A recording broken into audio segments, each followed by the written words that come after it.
ایک ایسی لڑکی کی داستاں جو آنن فانن آندھیوں کی زد میں آ گئی، وقت کے فرعونوں سے نبرد آزما ہونے والی ایک مجاہدہ کی داستان۔ مکمل کہانی سننے کے لیے چینل کو سبسکرائب کیجیے اور ویڈیو کو لائک کیجیے۔ آئیے چلتے ہیں کہانی کی طرف۔ اس وقت ہم جھنگ سے کوئی 15 میل دور ایک دشوار گزار راستے سے گزر رہے تھے جب اچانک جیپ کا انجن بند ہو گیا۔ سلیم نے نیچے اتر کر سب پرزے چیک کیے۔ بہت دیر تک سیلف مارتا رہا مگر گاڑی سٹارٹ نہیں ہوئی۔ یہ ایک تشویشناک صورتحال تھی۔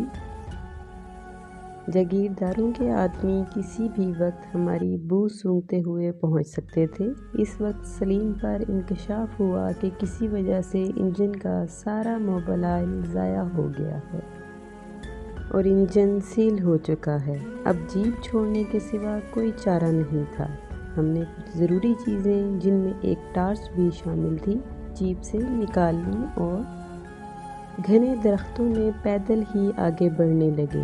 کچھ ہی دور گئے تھے کہ جھاڑیوں میں سرسراہٹ سنائی دی، جیسے کوئی جانور یا انسان ایک دم بدک کر بھاگا ہو۔ ہم دونوں ٹھٹک گئے۔ سلیم نے اپنی ڈب میں سے پستول نکالا اور آواز کے پیچھے لپکا۔ تاریکی گہری تھی مگر بھاگنے والے کے قدموں کی آواز اس کی رہنمائی کر رہی تھی۔ جلد ہی اس نے اسے جا لیا۔ میں بھی تیزی سے سلیم کے پیچھے آ رہی تھی۔ جھاڑی سے ایک ڈری ہوئی نسوانی آواز آئی، خدا کے لیے مجھے معاف کر دو، میں تم سے کچھ نہیں مانگتی، مجھے گھر جانے دو۔ بولنے والی کے لہجے میں ایسی فریاد تھی کہ میں کانپ اٹھی۔ قریب جا کر دیکھا تو ٹارچ کی روشنی میں ایک عورت کانٹے دار شاخوں میں الجھی پڑی تھی اور اس نے سلیم کے سامنے ہاتھ جوڑ رکھے تھے۔ عورت کی عمر 25 سال کے لگ بھگ تھی۔ شکل و صورت عام اور لباس پھٹا پرانا تھا۔ سردی اور خوف سے وہ بے حال تھی۔ عورت دوسری عورت کا دکھ بہت جلدی سمجھ لیتی ہے۔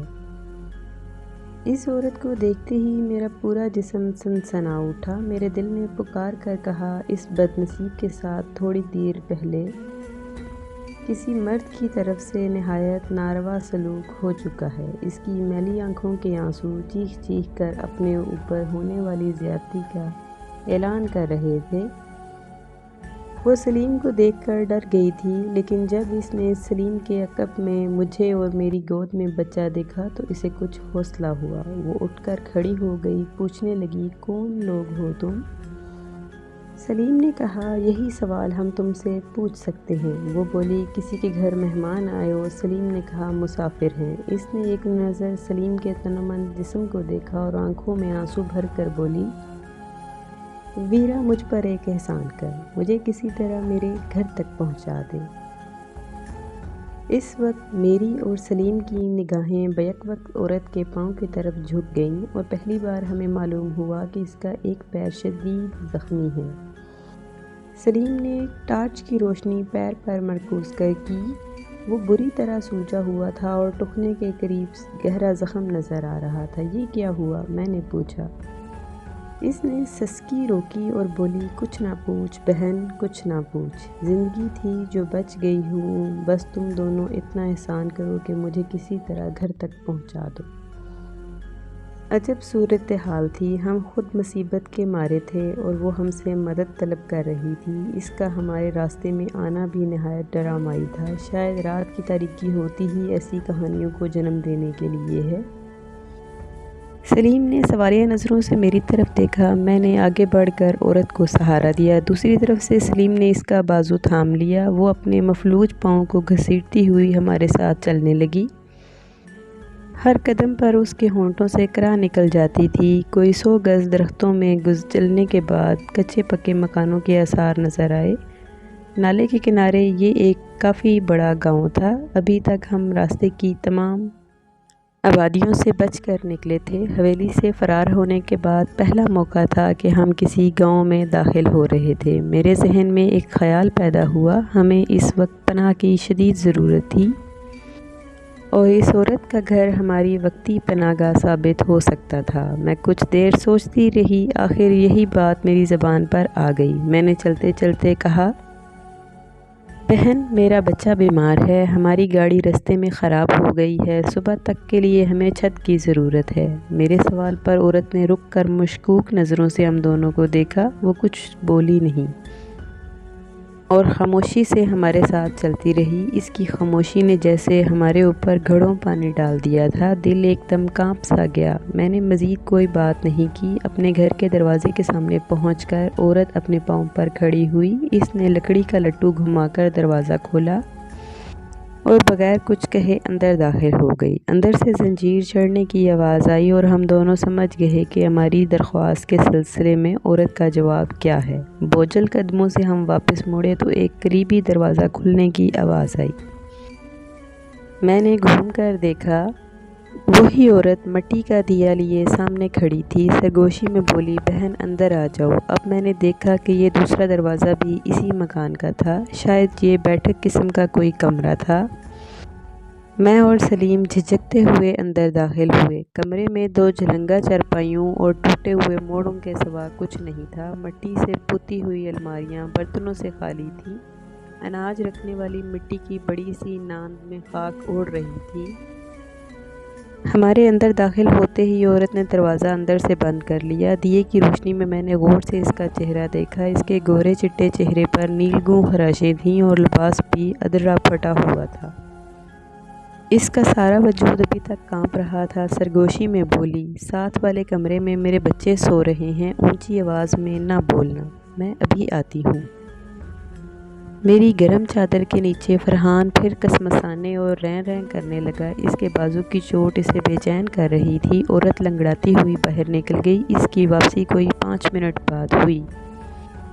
اس کے ہاتھ میں کھدر کی ایک بڑی سی پٹی تھی، کچھ روئی تھی جسے وہ نمک اور ہلدی میں سینک کر لائی تھی۔ اس کے علاوہ ایک پیالے میں اپلوں کی راکھ اور اس میں ایک پوٹلی رکھی تھی۔ اس نے میرے قیمتی لباس پر اچھتی سی نظر ڈال کر کہا، بی بی جی آپ کا کندھا سخت زخمی ہے، آپ کے بچے کا ایک بازو بھی ٹھیک نہیں، لائیے میں آپ دونوں کو پٹی کر دوں۔ میں حیرانی سے عورت کو دیکھنے لگی۔ وہ بہت ہوشیار اور تیز نظر تھی، ہمارے کچھ بتائے بغیر ہی کافی کچھ جان گئی تھی۔ غالباً اسے یہ بھی اندازہ ہو چکا تھا کہ ہم کہیں سے بھاگے ہوئے ہیں اور ہمارے پیچھے کچھ لوگ ہیں۔ اس نے بڑی احتیاط سے گرم چادر میرے جسم سے علیحدہ کی اور میرا کندھا دیکھنے لگی۔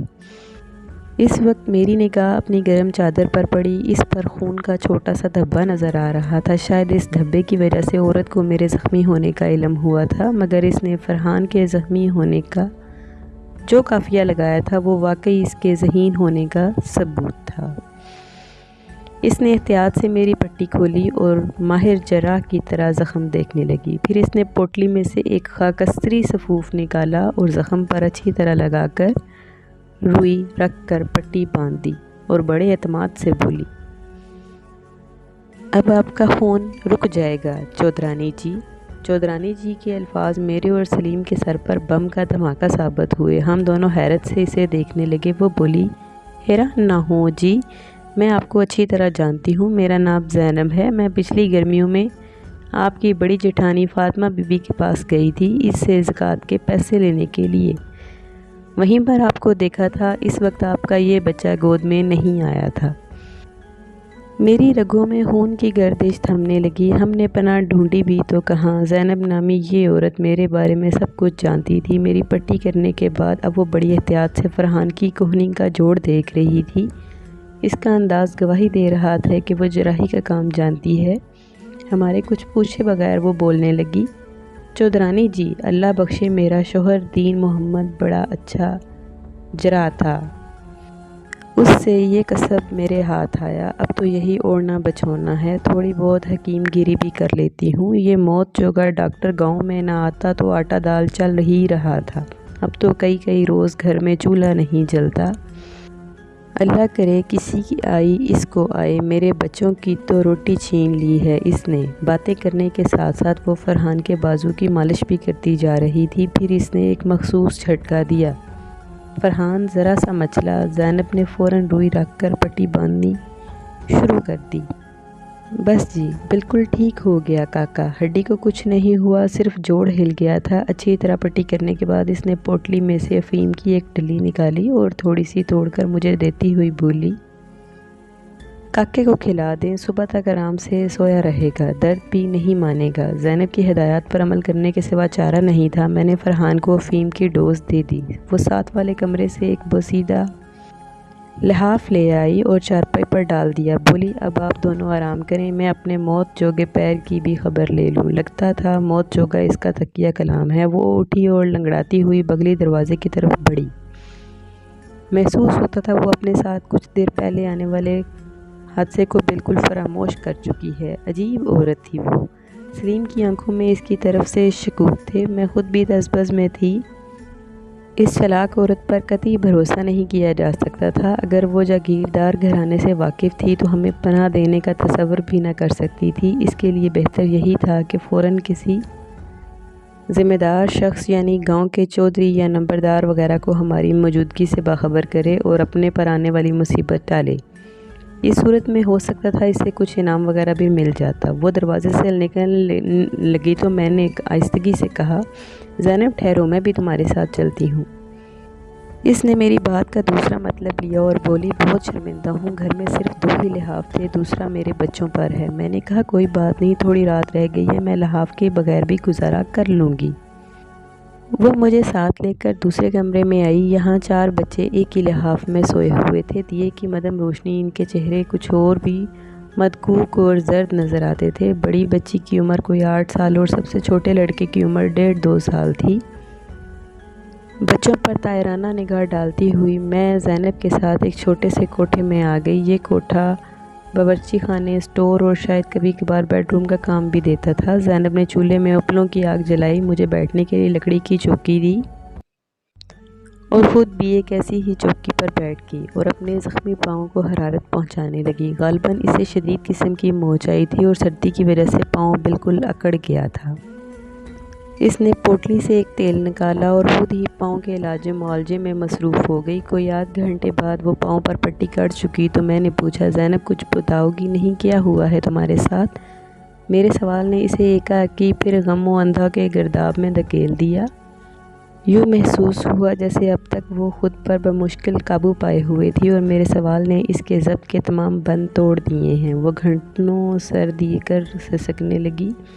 کافی دیر رو چکی تو اپنی بپتا سنانے لگی۔ اس کی روداد کا خلاصہ یہ ہے، شوہر کی موت کے بعد اس کی معاشی حالت بہت خراب تھی اور پچھلے ماہ سے تو گھر میں مسلسل فاقے گزر رہے تھے۔ اس نے اپنے بچوں میں زندگی کی حرارت برقرار رکھنے کے لیے بہت جتن کیے، مزدوریاں کیں، ہاتھ پھیلائے، خیرات مانگی، لیکن کچھ حاصل نہ ہوا۔ یہاں تک کہ ہوس پرستوں کی بھوکی نگاہیں اس کے جسم پر پڑنے لگیں۔ لوگ اس کی مجبوری سے فائدہ اٹھا کر اسے پستیوں کی طرف دھکیلنے کی کوشش کرنے لگے اور آخر وہ اپنے مقصد میں کامیاب ہوئے۔ ایک ٹھٹھرتی ہوئی بے مہر شام کو زینب نے روٹی کے چند ٹکڑوں کے لیے اپنا آپ بیچ دیا۔ اس کی مجبوری خریدنے والے شخص کا نام جان محمد تھا۔ یہ شخص فارسٹ گارڈ تھا اور کسی نزدیکی گاؤں میں رہتا تھا۔ زینب ڈیک نالے کے کنارے گھنے درختوں میں 3-4 بار اسے مل چکی تھی، لیکن آج وہ گئی تو اس روٹی کے ٹکڑوں کی بجائے اس کے حصے میں صرف ذلت اور زخم آئے۔ جان محمد اکیلا نہیں تھا، اس کے ساتھ 3-4 آدمی اور تھے۔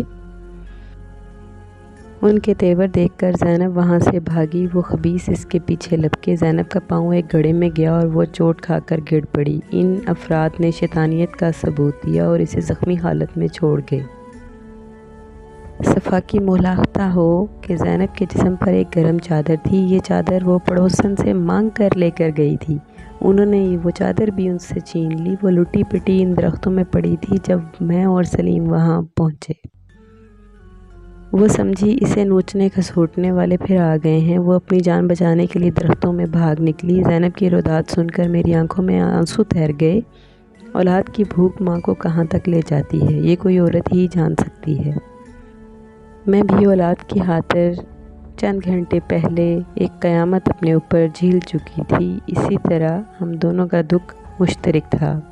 پچھلی رات کی ٹھٹھرتی ہوئی سردی میں اس چولہے کے سامنے بیٹھ کر میرے اور زینب کے درمیان تا دیر گفتگو ہوئی۔ میں یہ جان کر حیران رہ گئی کہ زینب میرے بتائے بغیر ہی میرے بارے میں سب کچھ سمجھ رہی ہے۔ وہ جانتی تھی میں جاگیردار کے ظلم سے گھبرا کر اس حویلی کو چھوڑ آئی ہوں اور میرا ساتھی میرا میکے سے تعلق رکھنے والا کوئی ہمدرد ہے۔ وہ معاملہ فہم عورت تھی۔ اس نے کہا، چھوٹی چودرانی جی، آخر یہ سب کچھ ہونا ہی تھا۔ اگر نہ ہوتا تو آپ بھی نہ ہوتی۔ وہ عورت خور حویلی ہے، آپ جیسی نہ جانے کتنی چودرانیاں اس مقبرے میں دفن ہو چکی ہیں، میرا دادا بتایا کرتا تھا۔ اچانک گلی سے کچھ آوازیں آئیں اور زینب ٹھٹک کر خاموش ہو گئی۔ میں نے بھی غور سے سنا۔ یوں محسوس ہوا جیسے 10-15 گھوڑ سوار بھاگتے گلی سے گزرے ہوں۔ زینب نے مجھے چپ رہنے کا اشارہ کیا۔ ایک لکڑی ٹیکتی ہوئی دروازے کی طرف گئی۔ اب صبح ہونے والی تھی اور رات کی سیاہی میں دن کا اجالا چھلکنے لگا تھا۔ زینب بیرونی دروازے سے باہر نکل گئی تو میں بھاگتی ہوئی سلیم کے پاس پہنچی۔ لحاف اس کے کندھوں پر تھا اور وہ دروازے کے پاس کھڑا باہر سے آنے والی آوازوں پر غور کر رہا تھا۔ اندازہ ہوتا تھا کہ گھڑ سوار گلی میں ادھر ادھر بھاگ رہے ہیں۔ مختلف گھروں کے دروازے بھی کھٹکھٹائے جا رہے تھے۔ گاہے گاہے کوئی اونچی آواز بھی سنائی دے جاتی تھی۔ میرا خون رگوں میں جمنے لگا تھا۔ آثار اچھے نہیں تھے۔ میں نے سلیم سے کہا، زینب باہر جا چکی ہے، کہیں وہ کوئی گڑبڑ نہ کر دے۔ سلیم نے کمرے سے نکل کر باہر کے دروازے کو اندر سے کنڈی چڑھا دی۔ مجھ سے بولا، ثنا، تم فرحان کو لے کر چھت پر چلی جاؤ۔ ان مکانوں کی چھتیں ملی ہوئی ہیں، کوئی ایسی ویسی بات ہوئی تو ہم کسی دوسرے مکان میں اتر جائیں گے۔ فی الحال میں یہاں کھڑا ہو کر سن گن لیتا ہوں۔ سلیم کی تجویز معقول تھی۔ میں فرحان کو لے کر سیڑھیوں کے بالائی سرے پر جا بیٹھی۔ گلی سے مسلسل آوازیں آ رہی تھی۔ یہ تکلیف دہ سلسلہ کوئی آدھ گھنٹے بعد ختم ہوا۔ دروازے پر دستک ہوئی۔ سلیم نے کواڑ کھولے اور زینب گھبرائی ہوئی اندر آ گئی۔ اسے تنہا دیکھ کر میں بھی سیڑھیوں سے اتر آئی۔ وہ بولی، چودرانی جی، خدا کا لاکھ شکر کریں، آپ کی اور ہم سب کی جان بچ گئی۔ یہ جاگیردار کے آدمی تھے، ڈیک نالے کے کنارے انہیں آپ کی خراب گاڑی ملی ہے۔ ان کا خیال ہے آپ دونوں اس گاؤں میں آئے ہیں۔ وہ تو خدا کا شکر ہے ان کے ساتھ کوئی کھرا اٹھانے والا نہیں تھا، ورنہ وہ سیدھے میرے دروازے تک آ جاتے۔ مگر ابھی بھی خطرہ پوری طرح ٹلا نہیں۔ وہ آگے گئے ہیں، ہو سکتا ہے دوبارہ آئیں۔ کچھ سوچ کر میں نے اپنی ایک طلائی چوڑی اتاری اور زینب کو تھماتے ہوئے کہا، زینب، جہاں اتنا احسان کیا ہے تھوڑا سا اور کر دو، کسی طرح اس چوڑی کو فروخت کروا کر کچھ پیسوں کا انتظام کر دو۔ ہم چاہتے ہیں کہ آج اندھیرا ہوتے ہی تمہارے گھر سے نکل جائیں۔ زینب سوچ میں پڑ گئی، شاید سوچ رہی تھی یہ قیمتی چوڑی لے کر کس کے پاس جائے۔ پھر اس کے ذہن میں کوئی بات آئی۔ بولی، ٹھیک ہے، میں اپنے بھائی کو بلواتی ہوں، وہ کچھ نہ کچھ ضرور کرے گا۔ سلیم نے کہا، اس کے علاوہ ہمیں 2 جوڑے کپڑے کی بھی ضرورت ہے۔ سلیم بولی، ایک زنانہ جوڑا تو میرے پاس ہے اور چودرانی جی کو ٹھیک آئے گا بھی۔ مردانے جوڑے کا مسئلہ ہے، ابھی دن چڑھتا ہے تو پڑوسن سے بات کرتی ہوں۔ میں نے کہا، زینب، تم سمجھدار ہو، تمہیں کچھ بتانے کی ضرورت نہیں، پھر بھی جو کچھ کرنا احتیاط سے کرنا۔ سلیم نے کہا، تمہارے گھر میں ہاون دستہ تو ہے، چوڑی بھائی کو دینے سے پہلے اس میں اچھی طرح کوٹ لینا۔ وہ بولی، آپ فکر نہ کریں، میں سب کچھ سمجھ رہی ہوں۔ اس نے مجھے اور سلیم کو گھر کی پچھلی کوٹڑی میں بند کر کے باہر سے تالا لگا دیا اور ہدایت کی کہ کوئی آواز نہ نکالیں اور بہتر ہے بچے کو مسلسل سوتا رکھیں۔ وہ نہیں چاہتی تھی کہ اس کے بچوں کو بھی ہماری موجودگی کا پتہ چلے۔ دوپہر 1 بجے آ کر اس نے ہمیں کپڑوں کے 2 جوڑے دیے اور بتایا کہ اس کا بھائی چوڑی لے کر جھنگ گیا ہوا ہے اور شام سے پہلے واپس آ جائے گا۔ وہ ہمارے لیے کھانا بھی لے کر آئی تھی، جس میں ساگ، تندوری روٹی، لسی اور اچار شامل تھے۔ پتہ نہیں بیچاری نے یہ انتظام کیسے کیا تھا۔ ہم دونوں زینب کے لیے دل میں بہت احسان مندی محسوس کر رہے تھے اور اس کی احسان چکانے کا بہترین طریقہ یہی تھا کہ جانے سے پہلے اس کی مالی مدد کی جائے۔ میرے جسم پر کچھ نہیں تو 30-35 ہزار کا زیور موجود تھا اور اس میں اس قابل تھی کہ اس کی مدد کر سکوں۔ شام سے ذرا پہلے اس نے 2 تولے سونے کی قیمت، جو اس وقت 4000 روپے تھے، لا کر میرے ہاتھ میں رکھ دیے۔ تاہم اس کے ساتھ ہی وہ ایک بری خبر بھی لے کر آئی تھی۔ اس نے ایک مڑا توڑا اخبار ہمارے سامنے پھیلایا۔ یہ اخبار اس کے بھائی نے شہر سے خریدا تھا۔ اخبار کے پہلے صفحے پر میری اور سلیم کی تصویر کے ساتھ یہ سنسنی خیز خبر موجود تھی، بیوی نے آشنا کے ساتھ مل کر شوہر کو قتل کر دیا۔ جی تو ناظرین، اب تک کے لیے بس اتنا ہی۔ اس سے آگے کیا ہوا جاننے کے لیے اگلی قسط کا انتظار کریں۔ اپنا بہت خیال رکھیے گا۔ اللہ حافظ۔